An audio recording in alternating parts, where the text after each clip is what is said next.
Alhamdulillah Rabbil Alamin, wassalatu wassalamu ala asyrafil anbiya'i wal mursalin wa ala alihi wa sahbihi ajma'in. Asyhadu an la ilaha illallah wahdahu la syarika lah wa asyhadu anna Muhammadan abduhu wa rasuluh.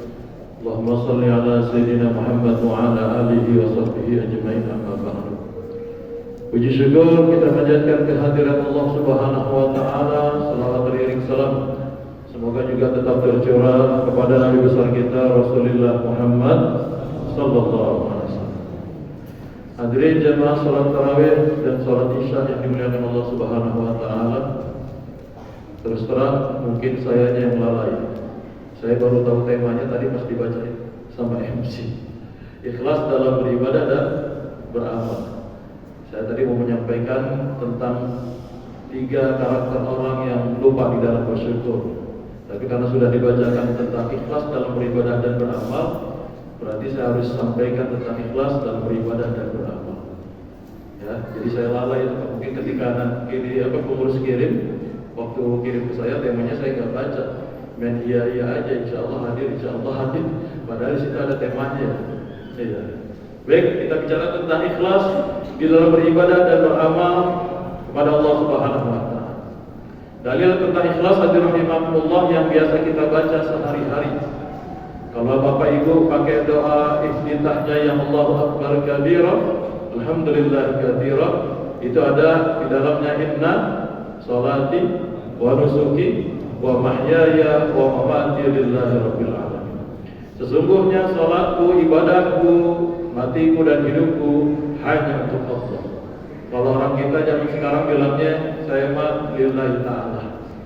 Ini kan lillahi rabbil alamin. Ya. Jadi hadirin rahimakumullah, itu salah satu dalil yang berbicara tentang ikhlas. Ikhlas itu dari bahasa Arab. Dari khalasa yakhlusu.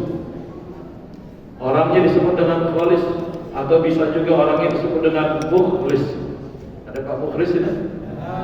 Masya Allah. Berarti orang yang paling ikhlas di Al-Barokah.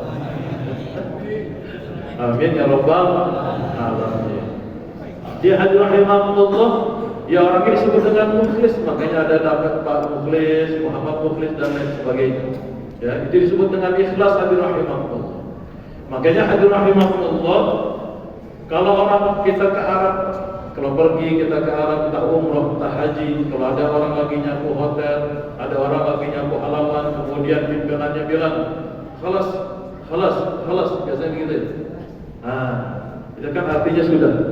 Itu sebenarnya hadirin rahimakumullah, ikhlas itu seperti itu hadirin rahimakumullah. Ketika kita disapu, kemudian bersih, tidak tersisa sedikit pun debu yang ada. Tidak sedikit pun tersisa kotoran yang ada, itu disebut dengan ikhlas. Dan ikhlas itu hadirin rahimakumullah titik. Kenapa saya sebut titik? Ikhlas itu titik, gak pakai cuma, gak pakai tapi. Saya ikhlas cuma bukan orang Al-Barokah. Di masjid lain banyak Bapak Ibu, tapi biasanya orang ini pindah dari sini. Sama juga ya. Saya ikhlas Ustaz, tapi itu tapinya yang bikin gak ikhlas. Makanya hadirin rahimakumullah, ikhlas itu seperti kita menyembunyikan keburukan kita. Mohon maaf, ketika Bapak Ibu berbuat dosa, walaupun dosa kecil di hadapan Allah Subhanahu wa taala, kira-kira diumumkan enggak? Apa yang kita lakukan? Diam. Begitu juga ikhlas.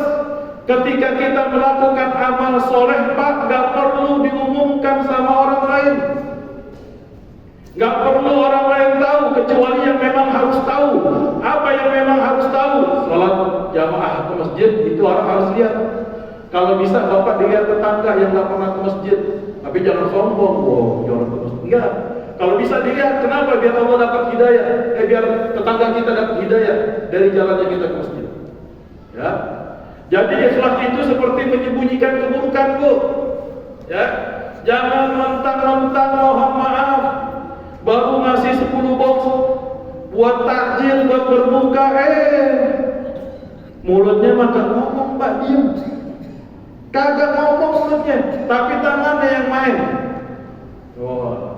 Bikin status, alhamdulillah hari ini sudah mengirimkan 10 box nasi ke Masjid Agung Al-Barakah. Habis amal kita di hadapan Allah. Tipis pun ikhlas itu rahimahullah. Kecuali kalau kita lakukan buat RT tadi yang diumumkan. Kecuali kalau kita lakukan buat masjid. Boleh kita upload di status media sosial kita. Alhamdulillah RT 2 hari ini sudah memberikan takjil ke Masjid Agung Al-Barakah. Boleh. Kenapa? Agar orang tahu kalau uang RT itu nggak dikorupsi. Coba. Agar orang tahu kalau uang masjid itu dipakai buat beramal. Makanya boleh diupload. Alhamdulillah hari ini Masjid Agung Al-Barakah memberikan takjil dan berbuka puasa. Boleh. Tapi kalau kita yang nyumbang nggak perlu orang lain tahu. Itu yang disebut dengan ikhlas. Dan ikhlas itu hadirin rahimakumullah memberikan sesuatu tanpa mengharapkan apapun. Walaupun doa dari orang itu. Coba, berat ya? Memberikan sesuatu tanpa mengharapkan apapun.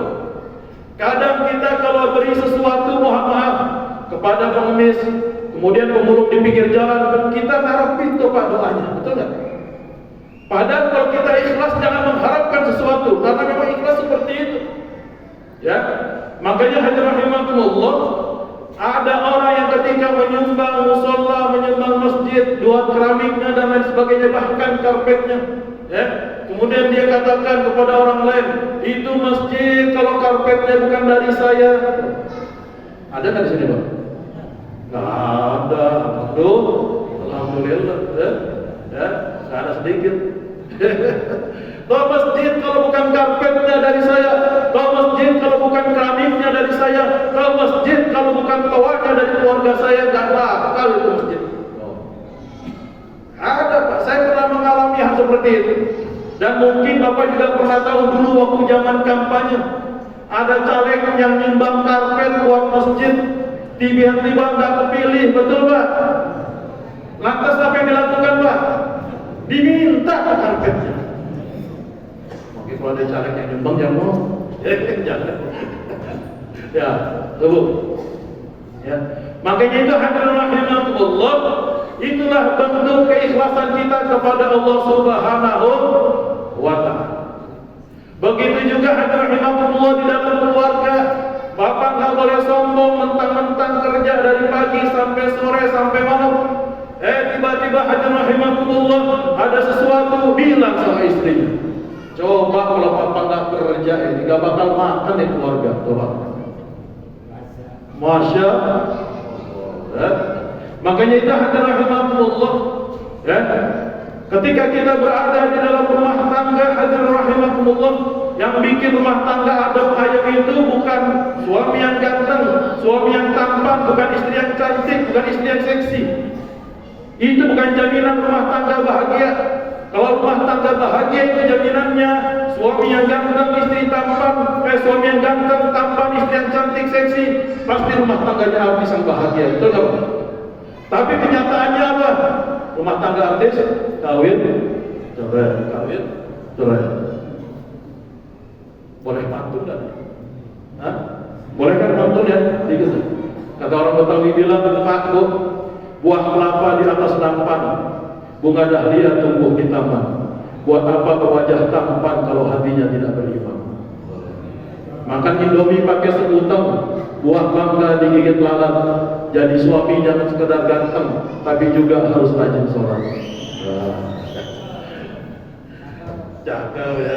Orang Betawi kalau mau cakep nggak perlu ke salon, pantun aja udah cakep. Ya. Jadi hadirin rahimakumullah, seperti itu. Bapak juga ketika rumah tangga Pak hormati istri kita yang sudah susah payah capek mengurus kita. Ya. Bangun pagi, Bapak belum bangun, Ibu sudah bangun. Betul Pak? Oh, betul. Ya. Makanya mohon maaf, Bu, saya kasih tahu, tugas ngepel bukan tugas istri, tapi tugas suami. Oh. Tugas nyapu rumah Bu bukan tugas ibu, tapi tugas bapak, tugas suami. Tugas antar anak sekolah bukan tugas ibu, tapi tugas bapaknya, tugas suami. Ya, apapun nyetrika dan lain sebagainya bukan tugas ibu, tapi tugas suami. Betul Bu? Oh, kencang Pak betulnya. Tugas istri cuma satu, kata hadis Rasul, wa ta'at zaujaha, dan taatlah kalian kepada suami kalian. Jadi kalau ibu disuruh ngepel sama bapak jadi harus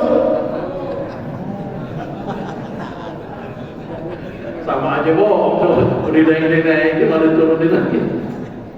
Mas, saya kalau ceramah tarawih itu santai. Bisa lihat, tarawih itu kan asal katanya dari roha yaruhu, itu artinya santai. Jadi ceramah tarawih jangan kayak khutbah Jumat.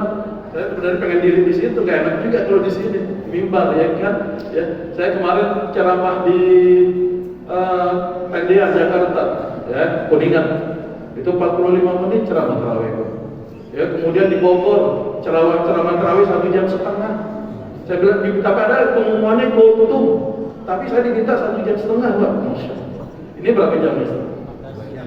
2 jam. Enggak. Makanya itu hadirin rahimakumullah, ya. Pak, sayang istri kamu. Ya. Kalau kata orang Jakarta bilang kartu M3 masa aktifnya mati, handphone baru sudah pada berkarat. Sayang istri dengan sepenuh hati dari bulan madu sampai nanti di akhirat. Ya. Jangan pantunnya doang yang diingat. Ya. Makanya itu hadirin rahimakumullah, itu yang disebut dengan ikhlas kepada Allah Subhanahu wa taala. Nanti di akhirat Pak, yang pertama kali dihisab 3 orang yang dites oleh Allah Subhanahu wa taala tentang keikhlasan. Yang pertama kali nanti dihisab. Siapa yang pertama? Yang pertama adalah orang yang jihad fi sabilillah. Ditanya sama Allah, "Hai mujahid," kata Allah, "ketika kamu di dunia kamu berjihad, betul ya Allah? Lantas buat siapa kamu berjihad?" Kata si mujahid ini Pak yang ditanya sama Allah, "Saya berjihad untuk Engkau ya Allah." Apa kata Allah Subhanahu wa taala? Engkau dusta. Aku tahu hatimu, ya. Engkau dulu waktu di dunia berjihad hanya ingin disebut sebagai pahlawan. Coba. Akhirnya hadirin rahimakumullah tidak jadi dimasukkan ke dalam surganya Allah, dimasukkan dia ke dalam nerakanya Allah.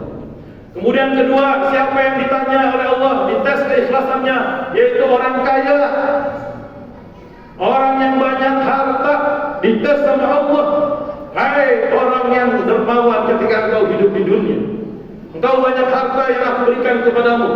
Lantas ketika waktu di dunia aku berikan harta kepadamu, buat apa aku titipkan harta tersebut? Kemudian orang kaya itu berkata, "Ya Allah, Kau titipkan harta kepadaku, aku infakkan, aku sedekahkan ya Allah untuk fakir miskin dan buat masjid ya Allah." Apa kata Allah? Engkau dusta. Waktu dulu engkau aku berikan kekayaan di dunia, engkau hanya ingin disebut sebagai dermawan. Kalau ada sumbangan tuh Pak, ya, sumbangannya banyak, sekian juta, tolong tulis hamba Allah. Tapi nanti pas pengumuman tarawih kalau sebutin nama saya ya. Di tulisan Pak mintanya hamba Allah, tapi cerita ke tetangganya, "Tuh pas dengar ada pengumuman sekian simpulan nyumbang 2 juta buat Masjid Agung Al Barakah." Bilang sama tetangganya, "Tadi dengar gak? Itu hamba Allah yang nyumbang 2 juta. Itu tadi siang saya yang ngasih." Tuh. Habis Pak pahalanya di hadapan Allah Subhanahu wa taala. Oleh karena itu hadirin rahimakumullah, kata orang Jakarta bilang, naik kapal ke kota Bangil, makan ketan di pasar pagi. Bila ajal sudah memanggil, harta dan jabatan tidak berguna lagi. Bunga dahlia tumbuh merekah, bunga melati di dalam goa. Buat apa harta kita kaya kalau kita mati tidak akan pernah dibawa? Betul nggak Pak? Ini banyakan pantun. Sampai tahu ya. Jadi hadirin rahimakumullah, ketiga yang dites keikhlasannya oleh Allah Subhanahu wa taala siapa? Orang alim, ustaz, kiai, ulama. Nah, kita dari imam-imam ini berat ya. Berat Pak. Jangan dikira nggak berat. Ya, pas lagi ngimamin suaranya enak. Kenapa? Karena di belakang ada mertua. Ada nggak? Ada ya. Ya. Itu nanti dites, ditanya sama Allah, "Aku yang kasih ilmu kau di dunia buat apa? Aku ajarkan hamba-Mu ya Allah tentang ilmu agama." Apa kata Allah? "Bohong." ketika di dunia kamu hanya ingin dipanggil sebagai ulama, pengen dipanggil sebagai kiai, pengen dipanggil sebagai ustaz. Nah, itu Pak. Kemudian hadirin rahimahullah, ikhlas itu hadirin rahimahullah, ketika kita dicaci, dicela, difitnah dan lain sebagainya, kita enggak balas diam, tapi kita serahkan semuanya hanya kepada Allah Subhanahu wa taala. Berat enggak, Bu? Hah? Dizalimin Pak, kita diam. Ya? Kita diam, kita enggak balas, tapi kita bangun di malam hari. Apa yang kita doakan? Ya Allah, tolong berikan hidayah kepada si fulan yang telah menzalimi diri saya. Kira-kira ada enggak yang bisa begitu? Ada. Di sini luar biasa. Ya. Berat itu Pak ikhlas. Ya. Mohon maaf rahimahullah. Gimana caranya? Tadi saya diamanin Pak Ayu sudah 15 menit. Ya. Ini udah 12 menit, tinggal 3 menit lagi. Ya. Gimana caranya agar kita beribadah ikhlas kepada Allah Subhanahu wa taala? Yang pertama, ketika kita ibadah, jangan pernah ingin dilihat orang lain, kecuali yang memang terlihat. Haji harus dilihat, betul Pak? Jangan diam-diam kalau haji. Umrah harus kelihatan, sholat jamaah harus kelihatan. Ini ibadah jangan pernah ingin dilihat oleh Allah Subhanahu oleh orang lain. Itu yang ingin agar keikhlasan kita tumbuh di dalam jiwa kita. Ya, contoh Pak rahimahullah, mohon maaf, ketika masuk ke masjid, datang lihat kotak amal di depan, ya, ada banyak orang lagi nongkrong, bapak-bapak lagi pada ngopi, dia pengen masukin yang 2.000-an Pak, diambil akhirnya 50.000-an. Kenapa? Karena banyak orang yang lihat, malu kalau nggak masukin yang 50.000-an. Tapi giliran nggak ada orang yang diambil, tiba-tiba pengen ngambil 2.000, salah ngambil juga ya, ngambil, nyesel Pak sampai seminggu, kenapa gitu? Akhirnya nggak yang sedekah Pak sampai seminggu, karena dirapel tadi 100.000. Itu dia, jangan pengen dilihat oleh orang lain. Yang kedua, jangan pengen diketahui oleh orang lain. Kok apa bedanya jangan pengen dilihat, jangan pengen dilihat dan pengen diketahui oleh orang lain?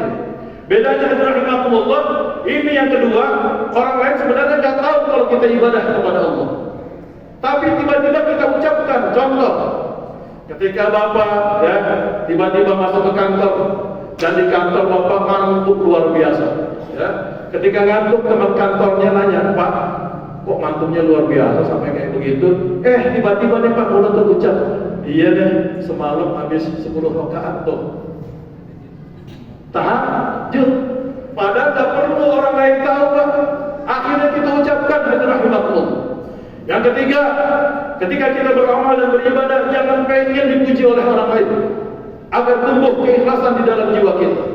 Makanya ketika beramal, Pak, Bu, jangan dengar omongan orang lain repot. Kenapa kok jangan dengar omongan orang lain? Ini di zaman Luqmanul Hakim. Ada anak dan bapak keluar bawa keledai.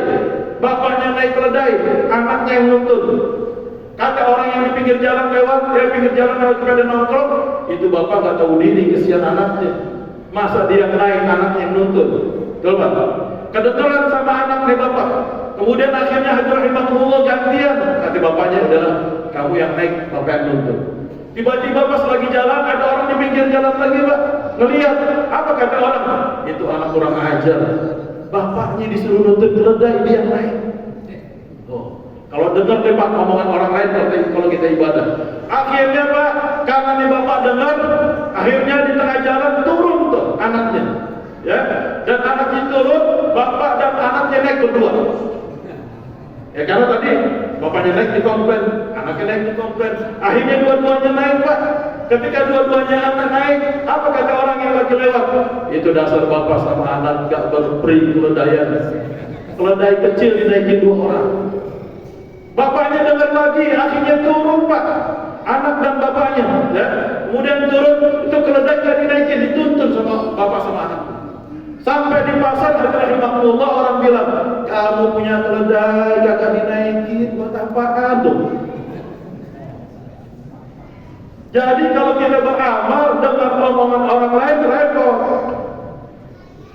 Makanya kalau kita beramal, jangan pernah dengar omongan orang lain Pak. Selama itu kebaikan, kita lakukan. Makanya hadirin rahimahullah, apa sih kunci ikhlas itu? Hadirin rahimahullah, yang tadi, ya, ini hati-hati media sosial. Pak, Bu, ya hati-hati, ini bisa hilang keikhlasan kita di hadapan Allah. Contoh, saya dengar ada seorang ulama ya, yang udah meninggal, wallahu ya'lam. Beliau bercerita begini, ada seorang kaya raya gak punya anak, kemudian akhirnya hadir rahimahullah, dia angkat anak, aborsi, berapa namanya? Adopsi anak, ya, angkat anak dari mulai bayi. Kemudian setelah diangkat anak tersebut dirawat hadir rahimahullah dari bayi, kemudian SD disekolahkan, SMP disekolahkan, ini ulama yang bicara, cerita. Kemudian hadir rahimahullah sampai kuliah dan jadi orang sukses di anak. Sampai jadi orang sukses karena nih bapak angkatnya udah sepuh, akhirnya bapak anak angkatnya ini masuk rumah sakit tuh. Setelah masuk rumah sakit, hadir rahimahullah, bapak angkatnya bilang sama istrinya, "Ma, kemana anak kita itu, Ma? Kok belum sampai sekarang ini udah 2 hari nggak nengok kita, nggak nengok ayah, nggak nengok bapak." Apa kata istrinya? "Anak kita Pak lagi sibuk, itu lagi tender dan lain sebagainya, lagi ngurus perusahaan." Coba, ya, keluar dari hati bapak angkatnya. Dasar anak gak tahu diri, udah diambil dari comberan Muhammad SAW, ya, dirawat dari kecil, disekolahin sampai kuliah, sekarang sukses punya perusahaan. Bapaknya sakit masuk rumah sakit udah 2 hari dia nggak nengok. Dasar itu anak mau jadi apa itu? Akhirnya itu bapaknya marah luar biasa. Ketika dia mengucapkan kata itu hadir rahimahullah, maka tadi pahala yang dia dapat dari mulai kecil bayi sampai detik itu habis, tidak tersisa sedikit. Coba. Makanya hadir rahimahullah, ketika setan minta izin sama Allah untuk dipanjangkan umurnya, akhirnya dikasih sama Allah supaya dipanjangkan umurnya sampai nanti hari kiamat. Setan minta untuk menggoda umat manusia, diizinkan sama Allah. Kata setan, "Ya Allah, cuma satu dari hamba-Mu yang aku nggak bisa goda." Siapa yang kata Allah Subhanahu Wa Taala, kata setan, bilang sama Allah, "Hamba-Mu yang aku tidak bisa goda adalah illa ibadaka minhumul mukhlasin." Orang yang ikhlas dari hamba-Mu itu yang aku tidak bisa goda. Terakhir dari Allah, ya. Ikhlas itu seperti surat Al-Ikhlas. Bapak kalau lihat surat di dalam Al-Quran, Al-Baqarah, itu ada bercerita tentang sapi, ada Al-Baqarah kata-katanya. Bapak kalau lihat di dalam Al-Quran surah An-Nas, itu ada kata-kata An-Nas di dalam Al-Quran. Bapak kalau lihat di dalam Al-Quran surah Al-Falaq, itu bercerita juga ada kata-kata Al-Falaqnya di dalam Al-Quran. Apapun surahnya pasti dia bercerita tentang apa yang dinamakan tersebut. Tapi cuma satu Pak, ada surah namanya surah Al-Ikhlas. Ada 4 ayat dan di dalam ayat tersebut Bapak tidak mendapati kata-kata ikhlas di dalam. Padahal nama surahnya surah apa? Al-Ikhlas, dan tidak ada kata-kata ikhlas. Maksudnya apa? Ikhlas itu adalah ada namanya, tapi kita sembunyikan kebaikan tersebut. Itu saja yang bisa kami sampaikan, semoga bermanfaat, ya. Bagaimana kita supaya beribadah dengan ikhlas kepada Allah Subhanahu Wa Taala, karena ikhlas itu bukan amalan zahir, tapi ikhlas itu amalan batin. Adanya di dalam hati, Allah. Itu ikhlas adanya di dalam hati. Oleh karena itu tipis sekali ketika kita melakukan sesuatu dengan ikhlas atau tidak ikhlas, rahimahullah, itu yang tipis. Makanya kalau ada orang yang mengatakan saya mah ikhlas, coba saya pesankan kepada Bapak Ibu, jangan pernah ucapkan kata ikhlas ketika kita mengucapkan sesuatu. Saya mah ikhlas, saya mah lillahi ta'ala, tidak perlu diucapkan ikhlas itu, karena ikhlas adalah perbuatan, bukan ucapan. Kadang kita bilang, saya mah lillahi ta'ala sih, betul gak Pak? Saya mah ikhlas. Karena kalau ada orang yang mengucapkan kata ikhlas, berarti dia sedang tidak ikhlas. Subhanallah wa bihamdihi, subhanallah wa bihamdika, asyhadu an la ilaha illa anta, astaghfiruka wa atubu ilaik. Assalamualaikum warahmatullahi wabarakatuh.